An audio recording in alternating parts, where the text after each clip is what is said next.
అనుబంధం. ఖాయ్ ఝూలా అన్న అమిత్ మాటలకు అమూల్య ఈ లోకంలోకి వచ్చింది. ఏం లేదు అని కాఫీ కలుపుతూ ఉంది. 10 మినిట్స్ నుండి కాఫీ కలుపుతూనే ఉన్నావు. ఇట్స్ గెటింగ్ కోల్డ్ అన్నాడు అమిత్ వచ్చిరాని తెలుగులో. ఓ సారీ, మీకు కాఫీ వేడిగా ఉంటే ఇష్టం కదా, మళ్ళీ వేడి చేసి తెస్తా, ఒక్క నిమిషం అని గ్యాస్ వెలిగించింది అమూల్య. కాఫీ అమిత్కి ఇచ్చాక అమిత్ అన్నాడు, టుడే ఈజ్ రాఖీ, మీ అన్నయ్య ఆనంద్ వస్తున్నాడా అని అన్నాడు. ఐ డోంట్ నో, తెలీదు, చూద్దాం అని అన్నది అమూల్య నిర్లిప్తంగా. అమూల్య బెడ్రూమ్లోకి వెళ్ళి మంచం మీద పడుకొని ఆలోచిస్తుంది. అన్నయ్య ఎలా ఉన్నాడో ఏమో. పెళ్ళి అయ్యి 3 నెలలు అయ్యింది. నేను ఇక్కడ పూణేలో, పుట్టిల్లు హైదరాబాదులో. అదే తెలుగువాడిని పెళ్లి చేసుకుంటే ఆషాఢమనో శ్రావణ శుక్రవారమనో పుట్టింటికి పంపేవారేమో. ఈ మాయల మరాఠీని చేసుకున్నాను. ఒక ఆషాఢమూ లేదు, ఒక శ్రావణం అంతకన్నా లేదు.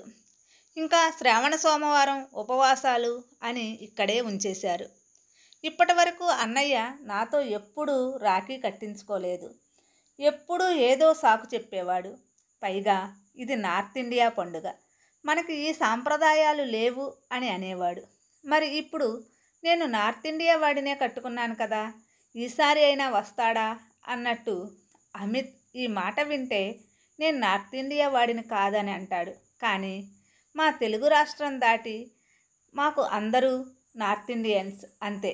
అన్నయ్యని చూడాలని బాగా కోరికగా ఉంది. ఎలా ఉన్నాడో పిచ్చి నాన్న. ఇద్దరం కలిసి ఉన్నన్నాళ్ళు కొట్టుకునేవాళ్ళం, తిట్టుకునేవాళ్ళం. ఇప్పుడు వాడు లేకపోతే తెలుస్తుంది.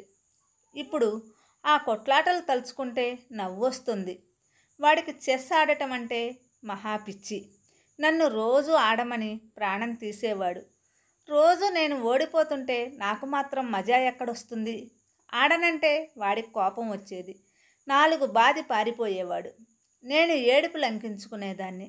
ఎలాగైనా నాన్నకు నేను ముద్దుల కూతుర్ని కదా, ఆడపిల్లని ఏడిపిస్తావా అని నాన్న చేతిలో వాడికి గట్టిగా దెబ్బలు పడేవి.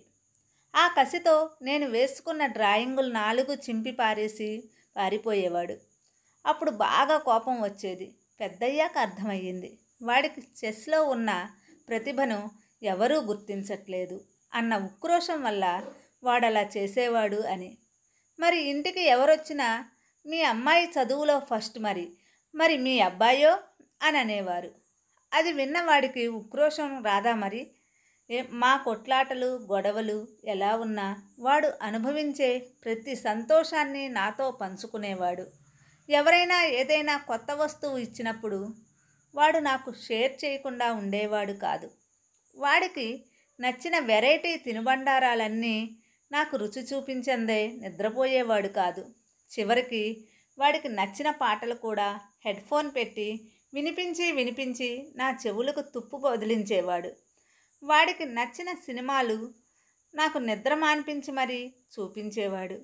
నేను అమిత్ని పెళ్లి చేసుకుంటానన్నప్పుడు కూడా వాడి కళ్ళల్లో అమిత్ పట్ల ఈర్ష్య చూశాను. పైకి చెప్పలేదు కానీ తన బొమ్మని ఎవరో లాక్కెళ్ళిపోతున్నట్టు వాడు ఫీలింగ్ అవటం నేను చూశాను. అప్పుడు వాడికి నా మీద ఎంత ప్రేమ ఉందో అర్థమైంది. కానీ నాన్నలా పైకి చూపించడుగా.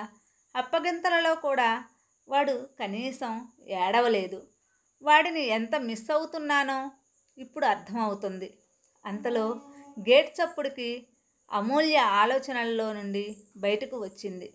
గుమ్మంలో ఆనందం చూసి ఆనందం పట్టలేకపోయింది. అతని చేతిలో నుండి బ్యాగు లాక్కొని ఆనంద్కి గది చూపించింది. అమిత్ ఆనంద్తో మాట్లాడుతూ ఉంటే కాఫీ తీసుకెళ్ళిచ్చి తను కూడా కూర్చుంది. ఏమిటి విశేషాలు అన్నట్టు చూశాడు ఆనంద్. ఆనంద్ని గబగబా తన రూమ్లోకి తీసుకెళ్ళి కూర్చోబెట్టి రాఖీ పళ్ళెను తీసుకొచ్చింది అమూల్య. అన్నయ్య, ఈసారి అయినా రాఖీ కట్టించుకుంటావా, లేక మళ్ళీ సాకులు చెప్తావా అని బుంగమూతి పెట్టి అడిగింది. ఆనంద్ అమూల్య కళ్ళల్లోకి సూటిగా చూశాడు. నీకొక విషయం చెప్పాలి. ఇన్నాళ్ళు నేను నీ చేత రాఖీ కట్టించుకోకపోవటానికి ఒక కారణం ఉన్నది. నువ్వు నా మీద ఎప్పుడూ దేనికి ఆధారపడలేదు. అన్నయ్య నాకు డబ్బు కావాలి అని ఆశించలేదు. పైపెచ్చు నీ ఉద్యోగం వచ్చాక ఇంట్లోకి డబ్బులు ఇచ్చి నువ్వే సహాయం చేసేదానివి. నీ పెళ్లి ఖర్చులు కూడా నువ్వే పెట్టుకున్నావు. అలాగే నువ్వు ఎప్పుడైనా వీధిలో కుర్రాళ్ళు ఏడిపిస్తున్నారు అని ఫిర్యాదు చేస్తే నేను వాళ్ళను కొట్టడం, తిట్టడం వంటివి కూడా ఎప్పుడూ చేయలేదు. నేను ఏ రకంగానూ నీకు రక్ష ఇవ్వలేదు. అందుకే నీతో రాఖీ కట్టించుకోవాలంటే సిగ్గుపడేవాడిని అని తల వంచుకున్నాడు. ఇప్పటిదాకా నేను పనిచేసిన సెంటర్లో నాకు ట్యూటర్గా మంచి పేరే వస్తుంది. ఇక నుండి నిన్ను, అమ్మా నాన్నలను కూడా బాగా చూసుకుంటాను అని అన్నాడు ఆనందంగా. అమూల్య ఒక్క క్షణం నిట్టూర్చింది. భలేవాడివన్నయ్య, డబ్బులు ఇచ్చినంత మాత్రాన, దెబ్బలు కొట్టినంత మాత్రానే రక్షణ ఇచ్చినట్లు అవుతుందా? నాకు చిన్నప్పుడు మ్యాథ్స్లో సందేహాలు వస్తే నువ్వు చెబితేనే అర్థమయ్యేది. నాకు 100కి 100% మార్కులు రావటానికి, ర్యాంకు రావటానికి కారణం నువ్వు కాదు. నువ్వు ఎవరైనా ఏడిపిస్తే కొట్టలేదు అన్నావు, కానీ నన్ను సెల్ఫ్ డిఫెన్స్ క్లాసులో జాయిన్ చేసింది ఎవరు? నువ్వు కాదా?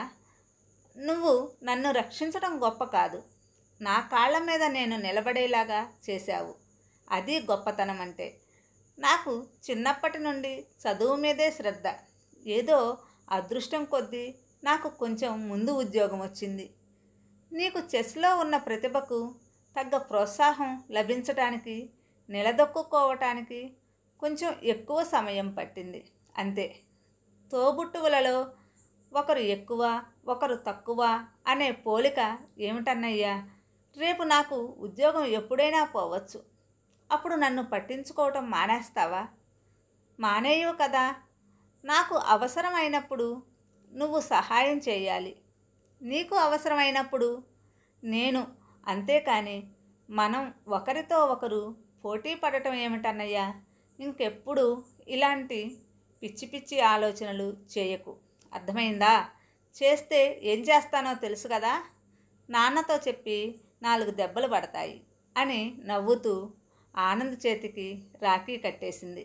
అది సరే, కానీ ఇంతకీ నాకు ఏం గిఫ్ట్ తెచ్చావు అని అడిగింది అమూల్య కుతూహలంగా. చిన్నప్పుడు ఒక విలువైన వస్తువు కోసం ఇద్దరం దెబ్బలాడుకునేవాళ్ళం, గుర్తుందా అని. అదే తెచ్చా, హాల్లో ఉన్నది అని అన్నాడు ఆనంద్. అమూల్య అనుమానం నిజమైంది. హాల్లో అమ్మా నాన్న ఉన్నారు. వాళ్ళని చూసి అమూల్య ఆనందానికి అవధులు లేవు. నీకొక విషయం చెప్పాలి, అమ్మా నాన్న కూడా ఇక్కడికే ట్రాన్స్ఫర్ అయ్యి వస్తున్నారు. నేను కూడా నా కొత్త కోచింగ్ సెంటర్ని ఇక్కడే ప్రారంభిస్తున్నాను అని ఆనంద్ అసలు శుభవార్త చెప్పాడు. ఓ, కంగ్రాట్స్! ఇన్ని శుభవార్తలు ఇన్నాళ్ళు దాచి ఉంచారా అని అన్నది అమూల్య ఆశ్చర్యంగా. అసలు ఇదంతా చేయటానికి నాకు సహాయం చేసింది ఎవరో తెలుసా? బావగారే. నీకు సర్ప్రైజ్ ఇద్దామని ఇన్నాళ్ళు రహస్యంగా ఉంచాము అని అసలు విషయం బయటపెట్టాడు ఆనంద్.